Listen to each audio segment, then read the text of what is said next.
Hello বন্ধুরা, শুভ দুপুর। দেখো দুপুরবেলা আমি কি দেখাচ্ছি তোমাদের সাথে শেয়ার করছি। যেহেতু আজকে লোকনাথ পুজো, দেখো শিব ঠাকুর, গণেশ ঠাকুর, এখানে ছোট গোপাল, এখানে বড় গোপাল,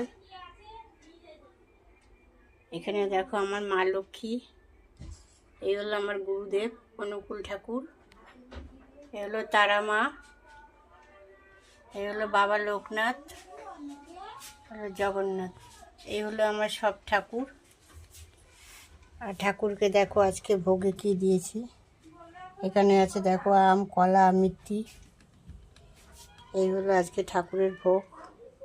আমি তেমন কিছু করি না, ঘরের ঠাকুর দিতে হয়, কোনো রকম দিয়েছি।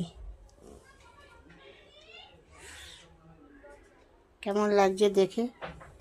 ভালো লাগলে লাইক, কমেন্ট, শেয়ার করো।